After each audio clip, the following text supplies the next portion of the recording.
Bien, es un gusto poderlos saludar, estimados alumnos, y en esta oportunidad vamos a continuar con el tema de inteligencia genial de Michael Gelb. Eh, Hoy cuento pues con un mejor audio gracias a estos dispositivos, así que vamos a poder hacer una mejor grabación y ustedes me van a escuchar mejor. Bien, procedemos pues al tema de ahora, que es con la segunda parte. El primer tema era el de la curiosidad. En la curiosidad y el siguiente tema es el de la demostración. Decíamos en la curiosidad que las grandes mentes siempre se hacen grandes preguntas. Para que la curiosidad sea realmente una herramienta eficaz para nosotros, tenemos que aprender a hacernos grandes preguntas sobre los problemas de trabajo o la realidad que enfrentamos. Dice, las preguntas que ocupan nuestra mente a diario reflejan nuestras metas e influyen en la calidad de nuestra vida. Al cultivar una actitud mental davinciana, abierta e inquisitiva, ampliaremos nuestro universo y mejoraremos nuestra capacidad de viajar a través de él. Hay cosas que nosotros no sabemos y son muchas más las cosas que no sabemos que las cosas que sí sabemos.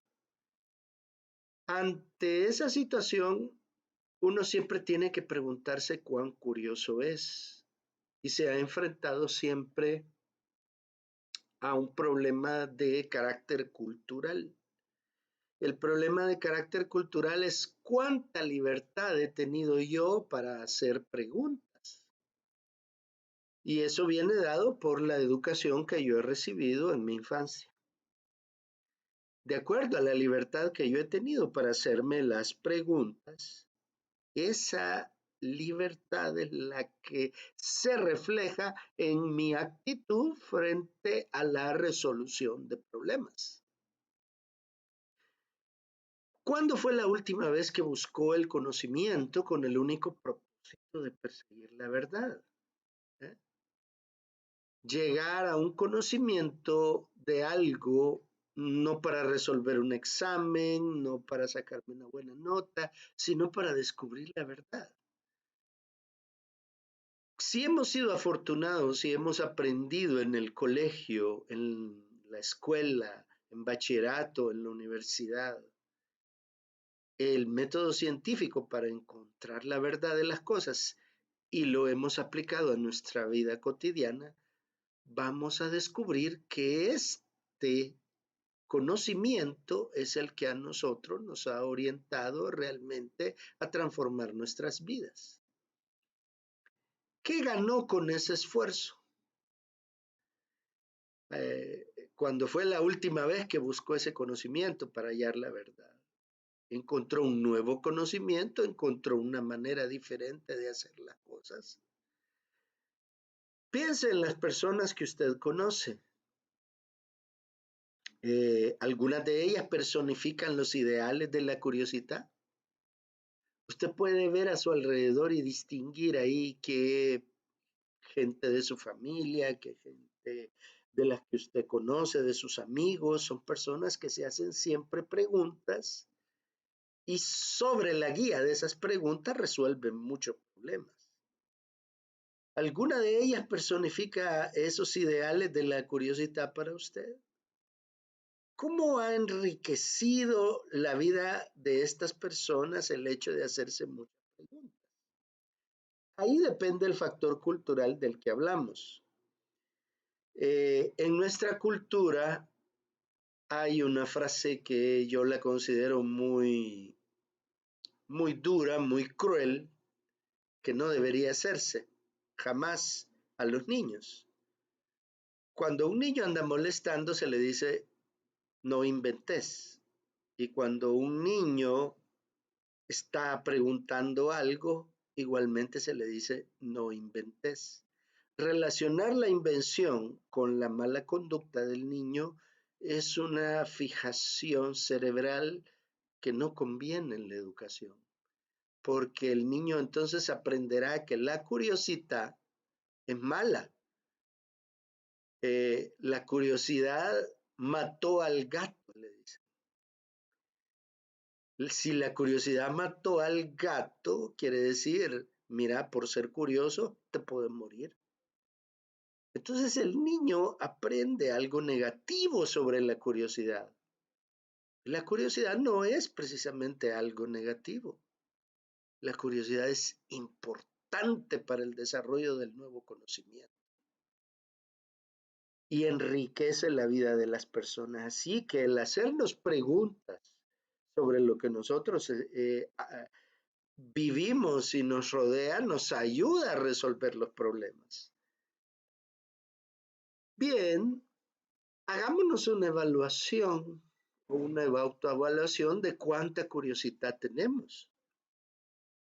Por ejemplo, un punto importante sería mantener un diario o un cuaderno donde registro mis percepciones o interrogantes.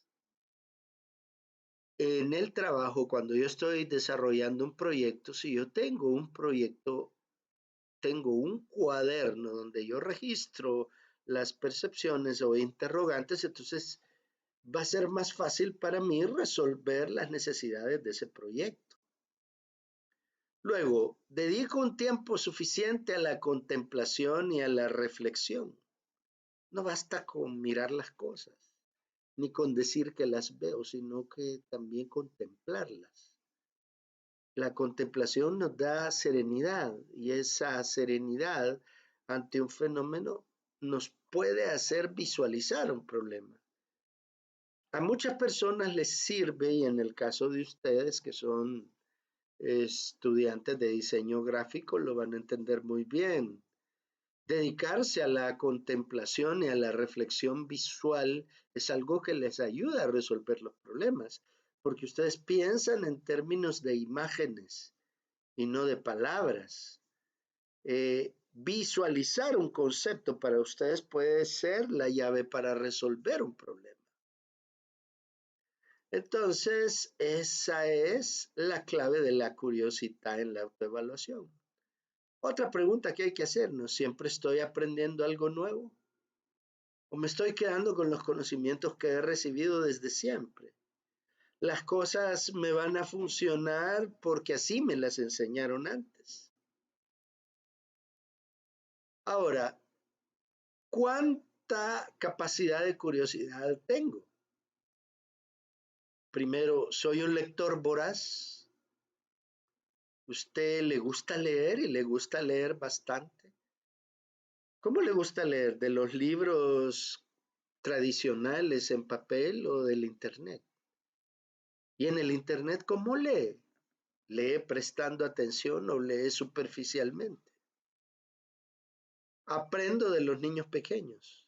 ¿Por qué de los niños pequeños? Porque los niños pequeños suelen hacerse muchas preguntas y abruman a sus padres en la edad en que llega la edad de los porqués. Por otro lado, soy hábil en la identificación y solución de problemas. ¿Puedo yo distinguir dónde está el problema de algo para poderlo resolver? Eso puede ser hasta en las tareas sencillas de la casa. ¿Cómo hago para cocinar algo de determinada forma? Identificar un problema es casi el 50% para resolverlo. Es cuando yo puedo encontrar solución a los problemas. Mis amigos me describen como alguien abierto y curioso. O sea, en la percepción que los demás tienen de mí, se dan cuenta de que soy una persona abierta o curiosa o que soy cerrado y que no pregunto y que me quedo con lo que me dan. Soy una persona muy tradicional. Cuando oigo, leo una palabra o expresión nueva, la busco y la anoto. O simplemente no sé qué significa esto y jamás lo busco y jamás lo anoto. Sé muchas cosas sobre diferentes culturas y siempre estoy aprendiendo más. En el caso eh, de la educación visual, del diseño gráfico, de más está decirles que en la medida en que ustedes exploren la cultura visual de otros referentes, para ustedes es mejor porque aprenden cómo se diseña en otros lados y si conservan las mismas reglas para diseñar. Hablo o estoy aprendiendo un idioma diferente de mi lengua materna. Muchos de ustedes, yo me di cuenta cuando estábamos en clase, a la pregunta de que si sabían inglés, muy pocos levantaron la mano y a lo mejor un par de personas me dijeron, sí, yo puedo hablar inglés. Lo dijeron con mucha seguridad. Los demás no lo hablan poco, pero ¿por qué se ha dado esa situación? Porque no han tenido oportunidad de aprenderlo o por falta de recursos o simplemente por pereza. De más está decirles que el que no sabe inglés en esta oportunidad, en estos tiempos, es una persona que enfrenta graves limitaciones para mejorar su vida laboral. Por otro lado, no basta con aprender solo una lengua.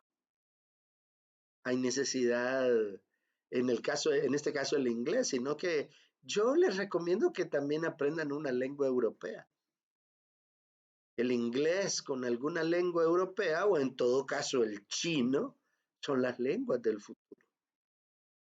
Y ustedes se les van a abrir más oportunidades en la medida en que tengan diferente capacidad de expresarse en diferentes lenguas. Luego, pido información a mis amigos, conocidos y colegas sobre algún problema.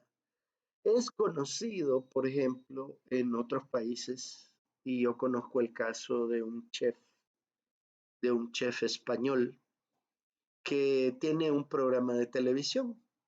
Constantemente él invita a otros chefs que en realidad son sus competidores y los invita al programa para que compartan algunos secretos culinarios con él ante la gente. Y les hace una presentación, les da una invitación. Y la actitud de los colegas también es una actitud de aprendizaje. Enseño este secreto porque a lo mejor también él va a compartir otro secreto conmigo. El tener esa actitud de colega, el tener esa actitud de compañero de profesión, me ayuda a mí a mejorar mi trabajo. ¿Cuántos colegas publicistas tengo yo que me han ayudado a salir de problemas? Conociendo cómo se resuelve un problema estratégico en un programa informático, cómo resolvió este problema publicitario. Si se encuentra el espacio o se establecen las relaciones oportunas para resolverlo. En este caso, aquí estamos rompiendo un esquema, porque el esquema sería, se nos enseña en el colegio, en la escuela, en la universidad, a que no copiemos lo que el otro está haciendo. Pues el tema aquí no es no copiar, sino compartir un conocimiento que me va a ayudar a mí a resolver o a adquirir una característica que me va a servir para hábilmente resolver, resolver problemas dentro de mi profesión. En todo caso, todo esto se resume en adoro aprender. Porque mientras más sé, estoy más capacitado en términos científicos para resolver problemas. Vámonos ahora a la demostrazione. ¿Qué es la demostrazione? Michael Gelf lo define en su libro como un compromiso para poner a prueba el conocimiento a través de la experiencia, la persistencia y la disposición a aprender de los errores. Yo pongo a prueba mi conocimiento en la medida en que lo pongo en práctica. Resuelvo cada vez un problema. Yo aprendo a utilizar el método para analizar estratégicamente una campaña, aprendo a descubrir cuáles son los hitos de una marca, los beneficios de la misma, cómo encontrar el insight de una marca en la medida en que yo lo practico, en la medida en que para mí es importante conocer un producto y definir cuál va a ser su público meta, cuáles van a ser los insights, qué concepto a comunicar le convendría, dadas las condiciones o variables previas que he estudiado. Entonces el método se me aprende a hacerse fácil. Yo lo aprendo a utilizar, porque lo aprendo a través de la experiencia, de usarlo, de la persistencia. Si no lo puedo usar, pues lo vuelvo a intentar una y otra vez. Nada menos este día yo me he topado con un estudio muy interesante sobre la COVID-19 que ha hecho la Universidad de El Salvador, ¿verdad? Sobre la proyección de los casos que van a tener. Y me llamó la atención el método matemático que utilizaron para ocuparlo. Ese lo han sacado de un programa informático. Y el método pues tiene una validación de unos autores norteamericanos. ¿Y cuál va siendo mi sorpresa? Que ese método está disponible en la web. O sea que cualquier persona puede agarrar un programita de estos y hacer sus propias proyecciones de diferentes tendencias. Además, no es porque el programa tenga que ver con la COVID-19, sino que ayuda a la predicción de sucesos que son similares. Dadas estas condiciones, ¿cómo va a ocurrir la beta? Ustedes lo van a ver el método aplicado en este caso al número de casos que van brotando y la probabilidad que tienen de brotar. Pero eso podría aplicarse a las ventas también. Entonces, ¿cómo lo puedo utilizar yo si no tengo disposición de aprender de los errores que he cometido anteriormente? El utilizar este tipo de herramientas ayuda a que nosotros tengamos un conocimiento y resolvamos los problemas, identifiquemos un problema y lo resolvamos a partir de las herramientas que tenemos y no por recetas ya dadas. Ya la época de la receta ya pasó. Piense en los mejores maestros que tuvo. ¿Qué hace grande a un maestro? Más que cualquier otra cosa, la habilidad para ayudar al estudiante a que aprenda por sí mismo. Los maestros más eficaces saben que la experiencia es la fuente de la sabiduría. Y el principio de la demostración es clave para aprovechar nuestra experiencia al máximo. O sea, si el enfoque de hacer es el enfoque que se utiliza, por ejemplo, en esta materia, donde yo les doy el modelo, les planteo el problema y ustedes lo resuelven. Ustedes se van a enfrentar a casos diferentes. Pero si yo les dijera, miren, este problema se resuelve de esto y de esto, niños. Esto lo van a usar de este y de este y de este modo. Entonces no están aprendiendo la demostración, porque no están aplicando un modelo de pensamiento para la resolución de un problema. Entonces, una de las claves para mejorar la creatividad y la inteligencia está en utilizar el método de la demostración a partir de los modelos de pensamiento.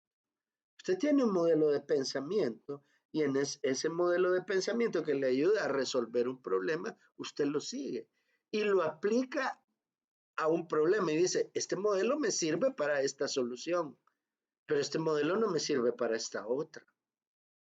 ¿Y por qué no me sirve para esta otra? No lo sé. Y pregunto, y ahí entra la curiosidad.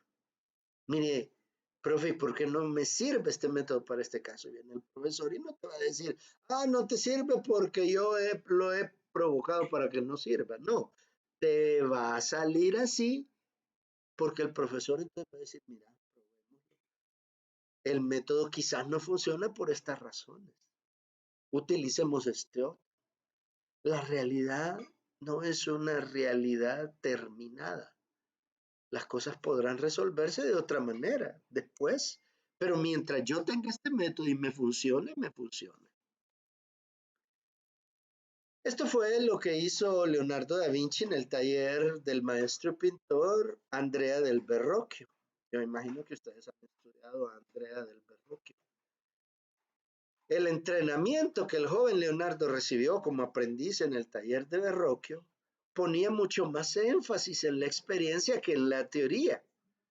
No les explicaba, no les decía, este es el esquema de la proporción áurea que a mí me ha funcionado. De hecho, en esa época ni siquiera se sabía que era la proporción áurea. El gran maestro Verrocchio la utilizaba sin saber que se llamaba así y sin saber que tenía una correlación matemática. Leonardo la intuyó y la desarrolló en su proceso de diseño, pero nunca la pudo demostrar matemáticamente. ¿Por qué? Porque no tenían los conocimientos matemáticos en la época del Renacimiento para descubrir el número áureo. El número áureo se ha venido a descubrir hasta en los momentos de ahora, en que se han encontrado nuevas herramientas matemáticas e informáticas que han llevado a descubrirlo. Entonces, si nosotros a través de la observación de la naturaleza hemos llegado a descubrir la versión matemática de la proporción áurea y esa versión matemática se ha aplicado a otros conocimientos de la geometría descriptiva, de la creación de layouts para diseños, y eso a través de la observación de la estructura de las plantas, de las anatomías y de los animales. Pues es a través de eso en que encontramos la confluencia de un conocimiento matemático lógico racional y de un conocimiento imaginativo, de acuerdo a las dos mitades del cerebro. Entonces la demostración funciona a partir de la integración de ambos. Bien, la orientación práctica, la penetrante inteligencia, la curiosidad y el espíritu independiente de Leonardo lo llevaron a cuestionar muchas de las teorías aceptadas y el dogma de su tiempo. Esta es otra cosa. A nosotros nos dan teorías y esas teorías nosotros se nos presentan como infalibles o se nos presentan como posibilidades. La teoría tiene dos caminos: o es infalible, como es el caso de las matemáticas. Aún a pesar del avance de las matemáticas, de la mecánica cuántica y de muchas cosas, se sabe que las teorías matemáticas son infalibles cuando se plantean. Y esa infalibilidad matemática deviene de la demostración lógica del modelo. Esta demostración se mantiene incluso aún a pesar de la mecánica cuántica, donde los modelos matemáticos y de la física newtoniana cambian. Para la física newtoniana sí fue un tremendo terremoto el tema del dogma científico. La física de Newton, cuando él la termina de exponer allá en el siglo XVI, porque fallece, él termina su cálculo integral y diferencial en esa época, pero no alcanza a discernir el tema de la gravedad, por ejemplo. El tema de la gravedad se discierne hasta el siglo XX, con los instrumentos y la tecnología avanzada de hoy que permite plantear que el modelo newtoniano solo es aplicable aquí a la Tierra bajo las condiciones de gravitación en las que se encuentra la Tierra. Y se amplía la teoría de la gravitación universal cuando se establece como una de las 4 fuerzas básicas del universo. ¿Ya? Entonces se descubre el electromagnetismo, la fuerza nuclear fuerte, la fuerza nuclear débil y la gravedad. La correlación física de estas 4 fuerzas fundamentales es la que explica ahora el universo. No solo explica la física newtoniana de la Tierra. Entonces, para Leonardo era evidente que las preconcepciones y los prejuicios librescos limitaban los alcances de la investigación científica. Sabía que aprender de la experiencia también significa aprender de los errores. La experiencia nunca yerra, escribió Leonardo en su diario. Es solo nuestro juicio el que yerra al prometerse a sí mismo resultados que nos surgen de nuestros experimentos. ¿Cuánto experimenta un diseñador gráfico? ¿Cuánto experimenta un creativo publicitario? Un creativo publicitario puede encontrar correlación matemática entre la propuesta publicitaria y las ventas, sí, pero eso lo hacen los mercadólogos. Pero el creativo publicitario tiene que hallarla en los códigos visuales que está utilizando. Si yo utilizo este color, si yo utilizo esta estructura geométrica, voy a tener un nivel más alto de ventas. Hay creativos que están preguntando eso. Y esto se está preguntando aún más con el marketing digital. ¿Qué cosas creativas son las que ayudan al marketing digital? Y aquí viene la respuesta, que es lo que estamos estudiando. El storytelling inmersivo, el universo transmedia y la narrativa transmedia pretenden dar respuesta a esta correlación que los mercadólogos encontraron. Y hoy disponemos de herramientas que son directamente relacionadas al marketing. Herramientas como la inteligencia artificial. Y la inteligencia artificial, por ejemplo, utilizada en los chatbots. ¿Por qué les he puesto el ejercicio de los chatbots? Porque es a través del chatbot como ahora la gente se está comunicando para resolver toda la curiosidad que tiene sobre un producto. Hoy en día la actitud del consumidor frente a un producto es buscar todas las preguntas y respuestas posibles que no necesariamente tienen que ver con el precio, sino que tienen que ver con la utilidad que me va a prestar y me va a ayudar a resolver tal problema. Y si hay una entidad informática como un chatbot que me ayudará a resolver a través de un complejo entramado de algoritmos informáticos, a resolver ese problema sin necesidad de que yo entre en correlación con otro ser humano, entonces el elemento tiene publicitariamente una afectación directa sobre la toma de decisiones de la marca. A pesar de los errores, desastres, fracasos y frustraciones, Leonardo jamás dejó de aprender, explorar y experimentar, haciendo gala de una persistencia hercúlea en su búsqueda del conocimiento. Si nosotros nos colocamos en la época del Renacimiento, Leonardo da Vinci no tenía internet, ni siquiera libros. Todo lo que aprendía Leonardo era a través de la experiencia, de la vivencia. Cuando él contrastaba la física newtoniana versus las creencias o dogmas que pretendían explicar el mundo, entonces es lógico que él sentía frustración. Y esa frustración le llevaba a la persistencia, y esa persistencia le llevaba a sí mismo a la búsqueda obsesiva de una respuesta. Por eso ven ustedes en el trazo de Leonardo mucho donde el tema de la realidad para él es oscura, y eso lo refleja en su colorido. Al lado del dibujo de un arado, Leonardo proclamó en su cuaderno: yo no me alejo de mi surco. Él hacía una metáfora entre el surco y una metáfora del conocimiento. Si él no sabía dónde obtener las respuestas más que en su propio proceso de investigación, aunque Leonardo fue en cierta medida contemporáneo de Galileo Galilei cuando planteó su método científico, prácticamente Leonardo ya había fallecido.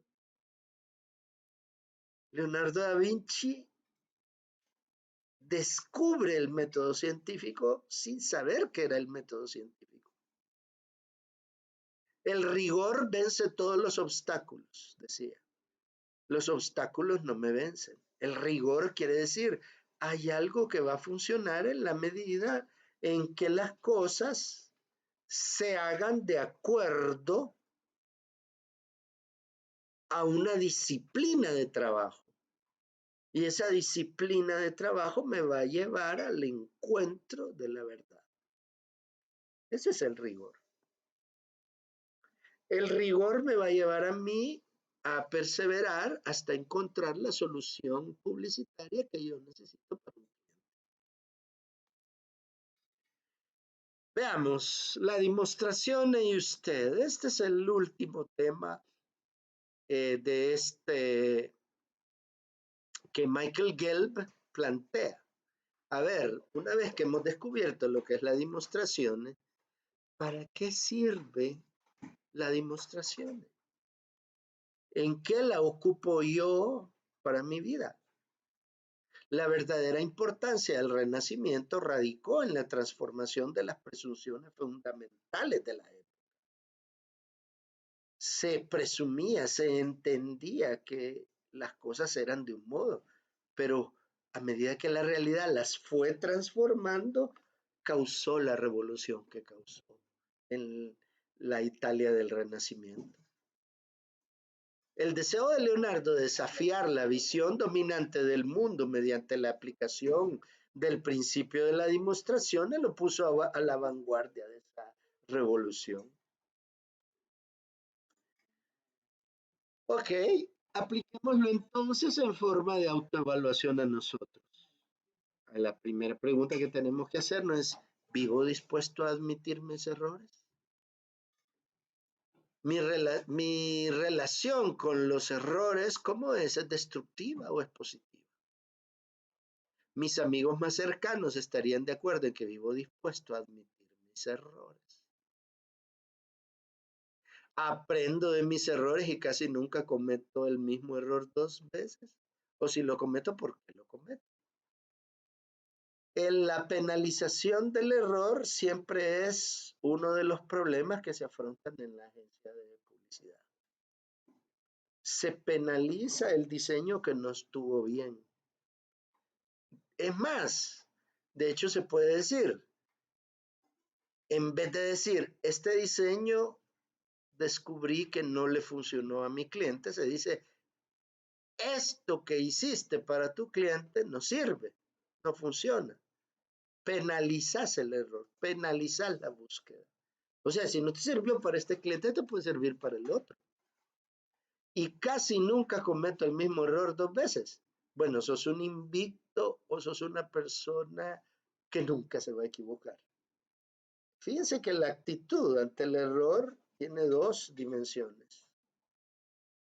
O yo me convierto en un hipercrítico de mis errores y me daño porque yo no debo cometer errores, o tomo el otro camino, que es aprender del error. Bueno, hoy me equivoqué en esto, mañana me voy a equivocar en esto otro. Hoy no encuentro relación emocional entre mi vida y los errores que cometí, pero mañana sí la encuentro. El aprendizaje de los errores en la demostración de Leonardo supone que la persona debe comportarse como que si siempre va a cometer errores. Tiene que hacerlo desde el punto de vista de la humildad. Debe ver el error como una oportunidad, no como algo totalmente inevitable. Bien, cuestiono la sabiduría convencional y la autoridad. ¿Le pasa esto pregunto a usted, ¿a qué le vamos a llamar sabiduría convencional? Bueno, es que te dicen las cosas se han hecho de este modo. Entonces, ¿qué es lo primero que uno debe hacer para cuestionar la sabiduría convencional? Y hagamos una relación. ¿Quién tiene la razón? ¿La tiene el presidente? ¿O la tiene la asamblea? ¿O la tienen los Estados Unidos? ¿O la tiene Europa? ¿O la tienen los abogados? ¿O la tienen los médicos? Dentro de toda la suma de sabidurías convencionales, ¿cuál es la verdad? Y ahí es donde nos podemos confundir. Para que yo pueda cuestionar la sabiduría convencional, debo entender qué es lo que el otro está planteando y por qué el otro lo plantea de ese modo. La sabiduría convencional aprende a cuestionarse cuando yo la entiendo y la demuestro que en la realidad ya no funciona así. ¿Por qué funciona el producto que corta verduras? Porque ha quedado demostrado que la forma de cortar con el cuchillo es más lenta. En cambio, el producto que corta las verduras de un solo ahorra tiempo. Y si ahorra tiempo, ¿qué gano yo con ahorrar tiempo? Preparo más rápido los platos. ¿Y qué pasa si preparo más rápido los platos? Pues que puedo tener más clientes. El haber cuestionado la sabiduría convencional y la autoridad sobre la misma me lleva a mí a descubrir una manera de ser más productivo. Ahí tenemos un ejemplo. Y eso lo podemos aplicar a otras cosas. Ahora, ¿es la sabiduría convencional ejercida con autoridad o con autoritarismo? Esa es otra cosa que necesitamos reflexionar. La sabiduría convencional ejercida con autoridad supone la autoridad de la persona que admiramos porque descubrió algo, porque científicamente tiene autoridad, porque ha investigado el tema y no es ningún neófito. Mientras que el autoritarismo dice, esto se hace así porque a mí me da la gana hacerlo así. Y vos lo tenés que hacer así porque a mí me da la gana que lo hagas así. Eso es autoritarismo. En cambio, autoridad es, yo conozco la solución a este problema porque hice mi investigación, encontré estos hechos que me demuestran con estas cifras que el cambio va a ocurrir por acá. Es lo que le estaba poniendo el ejemplo de esta investigación que ha hecho la UES sobre la COVID-19. Eso es una explicación científica. No es la última investigación. A lo mejor no es el mejor método. Pero ¿cómo vamos a saber si esa investigación tenía la razón o no? O si realmente ese será el propósito de la investigación. El propósito de sacar esa curva tiene un interés de dar una respuesta a un problema a partir de un modelo matemático. ¿Y para qué me sirve a mí proyectarme cuántos casos se van a dar dentro de 2 meses? Para ofertar las soluciones. Ahí es donde funciona la demostración. La persona que ha hecho esta investigación tiene autoridad sobre el tema porque ha investigado las variables, ha hecho los ejercicios matemáticos, ha conocido las poblaciones, ha encontrado las diferentes variables que lo lleva, las ha metido en un programa y este le ha dado un resultado estadístico que visto desde el punto de vista muy convencional y para los que algo sabemos de matemática o de estadística, no tiene ninguna cosa del otro mundo, porque se trata de un área bajo la curva estadística. Es aplicar una fórmula que ya fue descubierta, que ya fue hecha y que simplemente la estamos aplicando a un caso para buscar una interpretación. Es más probable que compre un producto si una persona famosa que admiro lo respalda, por ejemplo. Ese es otra utilidad de una herramienta como la que han utilizado, les comento de la Esa misma herramienta nos puede decir qué piensa la gente. ¿Va a comprar un producto si lo ofrece una persona famosa, sí o no? Pero tiene que ser un producto específico, no pueden ser todos los productos. No podemos sacar tampoco la conclusión de que solo porque las personas famosas promueven productos, eso es aplicable a todos los productos. Por ejemplo, puede ser, si hay una persona famosa que me está vendiendo una tecnología compleja, le voy a creer a este que es cantante o a esta que es bailarina. Pues que no funcione para ese caso, pero sí me va a funcionar para otro, tal vez para una ama de casa, tal vez para una adolescente, tal vez una persona famosa tiene más capacidad de venta para un producto que tiene que ver con la moda que, que para un producto que tenga que ver con la tecnología. Ese es el cuestionamiento de la sabiduría convencional. Puedo explicar coherentemente mis convicciones más fundamentales y las razones que las sustentan. Esto tiene que ver con la forma en que presentamos una campaña. Parece mentira, pero en una campaña, en una presentación de campaña ante un cliente, importa muchísimo más la seguridad con la que el creativo presenta su idea que la idea misma. Porque en el acto de presentar está demostrado que en el cliente está actuando la parte del cerebelo llamada cerebro reptiliano. Está demostrado a través de estudios de neurociencias que el cerebelo es el que toma la decisión sobre la base de datos complejos. Yo tengo datos complejos, tengo plantillas para la resolución de problemas que generalmente esto se aplica a la hora de decidir las compras institucionales. Una empresa quiere comprar una maquinaria y valora para comprar la maquinaria 10 variables y hace un cuadro famoso que se conoce como de doble entrada, donde en el lado izquierdo están las variables y en la parte superior están los puntajes o ponderaciones que se les dan a cada una de las cualidades que la persona espera o que el producto mismo tiene. Una explicación coherente de las convicciones fundamentales y las razones que las sustentan parte del buen uso, por ejemplo, de los cuadros de doble entrada. Esto podrá sonar muy académico, pero parece mentira. Esta manera de razonar vende más campañas que a veces la campaña misma. La campaña es la respuesta creativa ante el hecho objetivo del gusto y de la preferencia medido por variables mercadológicas.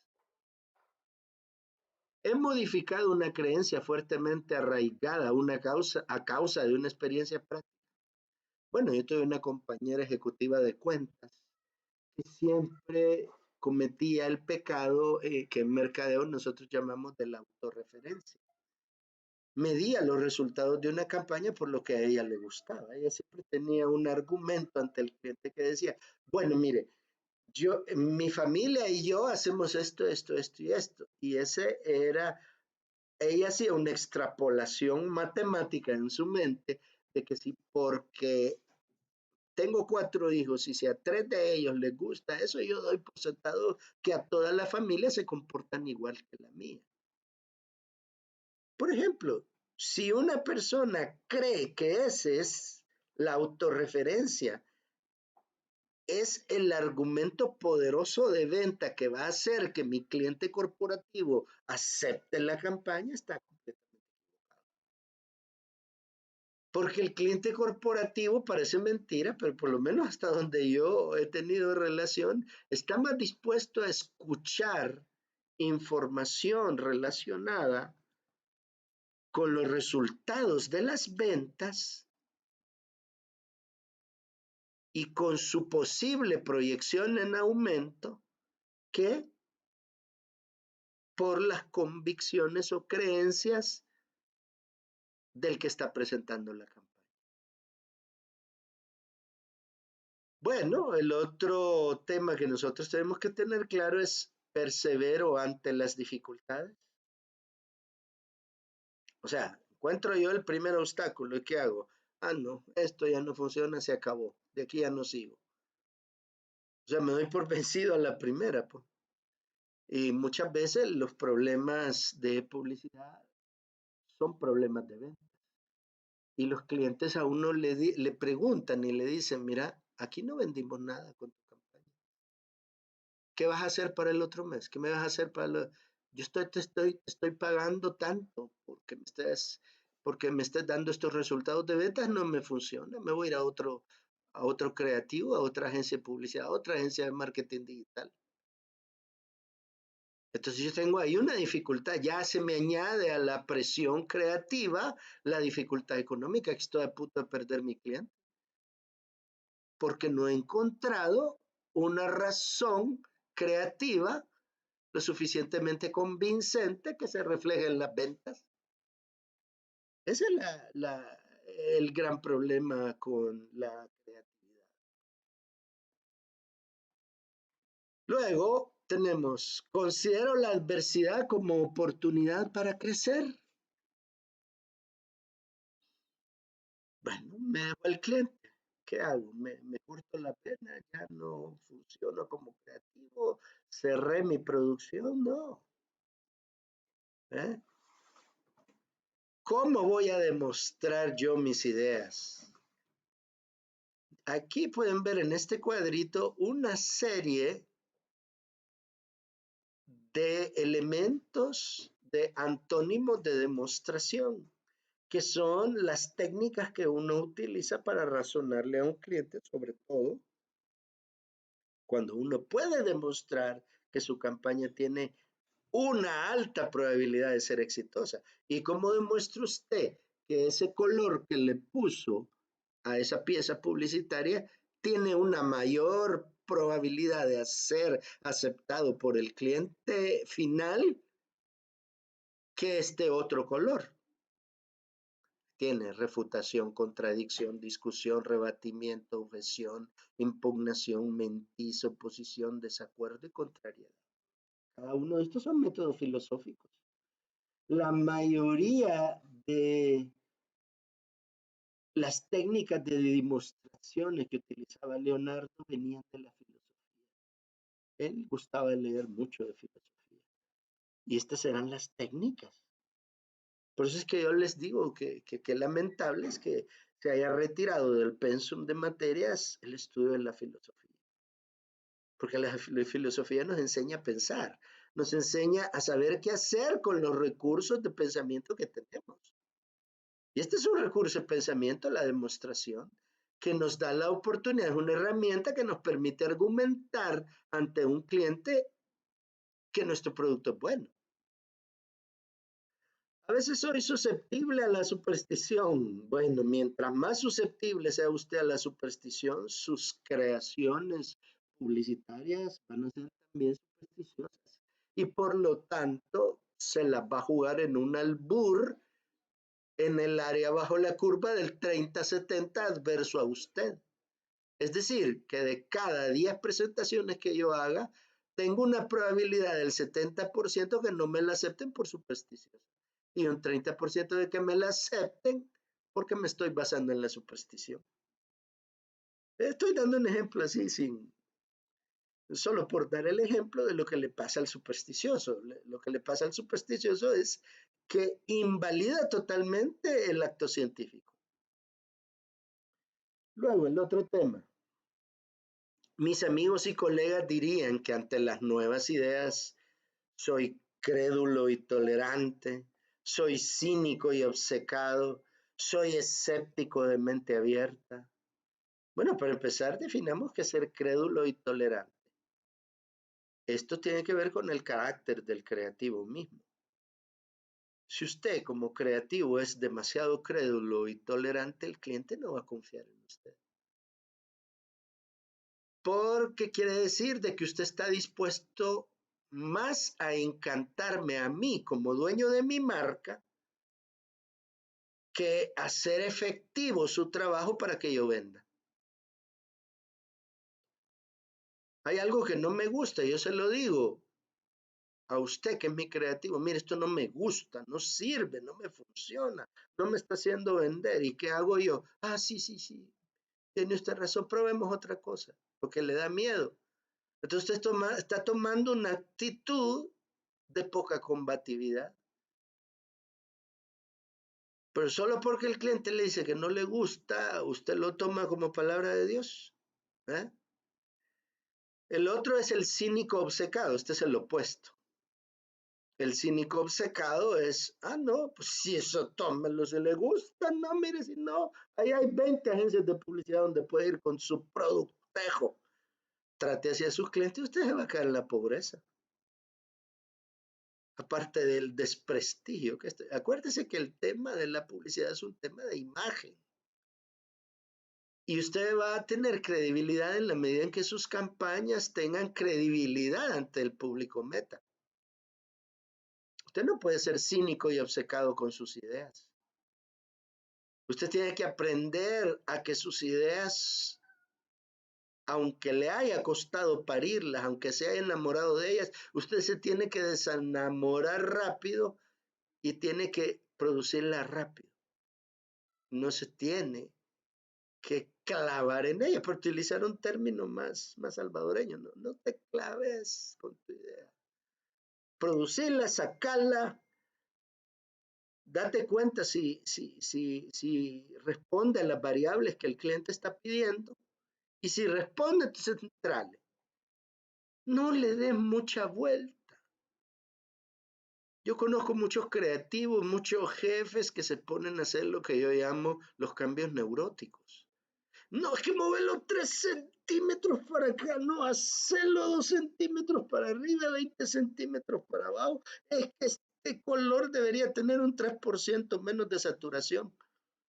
Esos cambios, antes de presentárselos al cliente, son inoficiosos.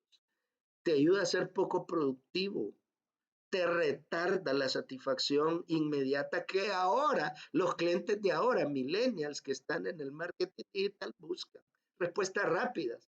Si no sirvió, pues botamos ese arte y hacemos otro, más ahora que es digital.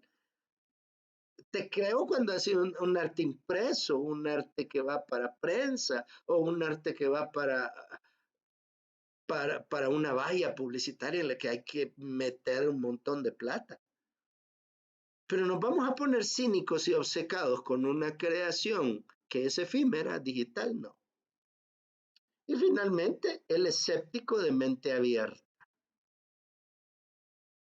Tal vez es esta la posición más sana ante la demostración. La demostración nos dice, bueno, ¿te creo o no te creo? Escucho, veo, me doy cuenta de lo que dice la otra persona y pongo a prueba el conocimiento. Voy a ver cuánta realidad hay en lo que vos estás diciendo, en lo que yo veo en la realidad. Pero yo tengo que poner un trabajo que es constatar si lo que vos estás diciendo es cierto. Y ahí es donde falla mucha gente, porque mucha gente no está dispuesta a verificar la creencia o la propuesta. ¿Cuántos clientes están dispuestos a que nuestra campaña publicitaria, una vez producida, esté sometida a prueba? O al revés, ¿cuántos creativos están dispuestos a que su campaña publicitaria que tanto desvelo le costó sea sometida a prueba? Que los mismos clientes la manden al chorizo. ¿Eh? Esa es escepticismo de mente abierta, me lleva a mí a decir lo que yo produzco es efímero. Por eso es que debemos sostener que ustedes, aunque tengan un título de licenciatura en artes, no quiere decir que por ser artista su palabra es lo último que vale. Su palabra es lo más importante. No, solo porque es artista. Usted pudo ser el artista más premiado del mundo, el creativo con un León de Oro del Festival de Cannes, de la publicidad, o un Clio, y se ganó 2 Clios y dos años seguidos, pero si un cliente no le gusta su campaña, lo va a mandar a donde ya sabe. Si no le gusta, no le gusta y punto. Entonces, ¿por qué va a ponerse cínico y obcecado? ¿O por qué va a ser crédulo y tolerante? ¿O, o por qué tiene que ser escéptico de mente abierta? ¿Con quién tiene que ser escéptico de mente abierta? ¿Con el cliente o con usted? Es con usted primero. Porque si usted es escéptico de mente abierta, quiere decir que usted no se va a creer las cosas mientras usted no las compruebe. Esto es opuesto a la fe, pero aquí estamos hablando en un terreno que no tiene que ver con la fe. Bien, dentro de la demostración contamos con aplicaciones y ejercicios también. Usted puede hacer el ejercicio de analizar sus experiencias. Usted puede definir cuáles han sido las experiencias más influyentes de su vida. Yo le recomiendo que contesten estas preguntas en su cuaderno. Ustedes han hecho bitácoras. En las bitácoras aprendan a contestar estas preguntas. De hecho, en el último trabajo vamos a ponerles algunas de estas preguntas para que usted la aplique y reflexione sobre eso. En los próximos 20 a 30 minutos haga una lista de por lo menos 7 cosas que han influido en su vida y lo que usted aprendió de ellas.